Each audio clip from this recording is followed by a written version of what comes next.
They see my disability, I see my ability. They call me disabled, I call myself differently abled. There are some incidents that happen in your life. Those incidents break you, deform you, but they mold you into the best version of you. And the same thing happened to me. I was 18 years old when I got married. My father wanted me to get married. And all I said was, if that makes you happy, I'll say yes. And of course, it was never a happy marriage. Just about after 2 years of getting married, I met a car accident. Somehow my husband fell asleep and the car fell in the ditch. He managed to jump out, saved himself. I'm happy for him. But I stayed inside the car and I sustained a lot of injuries. The list is a bit long, don't get scared. The wrist was fractured. Shoulder bone and collarbone were fractured. My whole rib cage got fractured. And because of the rib cage injury, lungs and liver were badly injured. I couldn't breathe. I lost urinary bowel control. That's why I have to wear the bag wherever I go. 3 vertebrae of my backbone were completely crushed, and I got paralyzed for the rest of my life. I finally ended up in a hospital where I stayed for 2.5 months. I underwent multiple surgeries. One day, doctor came to me and he said, well, I heard that you wanted to be an artist, but you ended up being a housewife. I have a bad news for you. You won't be able to paint again because your wrist and your arm are so deformed, you won't be able to hold a pen again. Next day, doctor came to me and said, your spine injury is so bad, you won't be able to walk again. Because of your spine injury and the fixation that you have in your back, you won't be able to give birth to a child again. That day, I was devastated. I asked my mother, why me? And that is where I started to question my existence. Why am I even alive? And that is where I realized that the words have the power to heal the soul. My mother said to me, this too shall pass. God has a greater plan for you. I don't know what it is, but He surely has. And in all that distress and grief, somehow or the other, those words were so magical that they kept me going. One day I asked my brothers, I know I have a deformed hand, but I'm tired of looking at these white walls in the hospital and wearing these white scrubs. I'm getting tired of this. I want to add more colors to my life. I want to do something. Bring me some colors. Bring me some small canvas. I want to paint. So the very first painting I made was on my deathbed, where I painted for the very first time. It was not just an art piece or just my passion. It was my therapy. And then I was discharged and I went back home. And I went back home and I realized that I have developed a lot of pressure ulcers on my back and on my hip bone. I was unable to sit.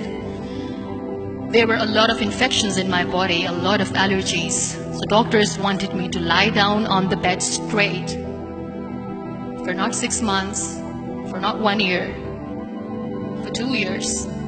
I was bedridden, confined in that one room, looking outside the window, listening to the birds chirping, and thinking maybe there will be a time when we'll be going out with the family and enjoying the nature. That was the time where I realized how lucky people are. That is the time where I realized that the day I'm going to sit, I'm going to share this pain with everyone to make them realize how blessed they are, and they don't even consider them lucky. That day I decided that I'm going to fight my fears. We all have fears. Fear of unknown, fear of losing people, fear of losing health, money.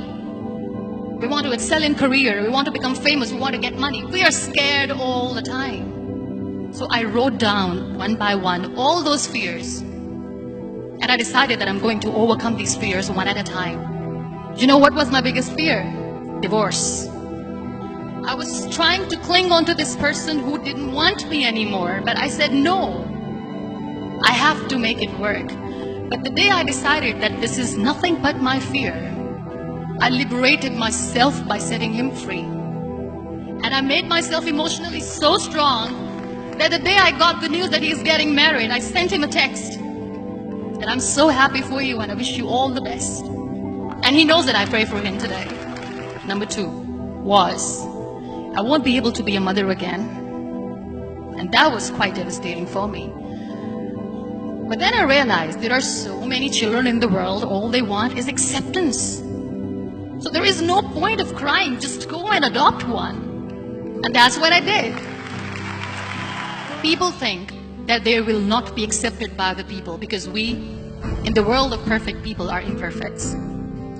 So I decided that instead of starting an NGO for disability awareness, which I know will not help anyone, I started to appear more in public. I started to paint. I decided that I'm going to join the national TV of Pakistan as an anchor person. And I've been doing a lot of shows for the last 3 years. I became the National Goodwill Ambassador for UN Women Pakistan, and now I speak for the rights of women, children. We talk about inclusion, diversity, gender equality, which is a must. Every time I go in public, I always smile. It's always a big toothy smile on my face, and people ask me, don't you get tired of smiling all the time? What's the secret? I always say one thing, that I have stopped worrying about the things that I have lost, the people that I have lost. Things and people who were meant to be with me are with me. And sometimes, somebody's absence makes you a better person. Cherish their absence. It's always a blessing in disguise. Live your life fully. Accept yourself the way you are. Be kind to yourself. Be kind to yourself. I'll repeat, be kind to yourself, and only then you can be kind to others. Love yourself and spread that love. Life will be hard. There will be turmoil. There will be trials, but that will only make you stronger. So when you accept yourself the way you are, the world recognizes you. It all starts from within.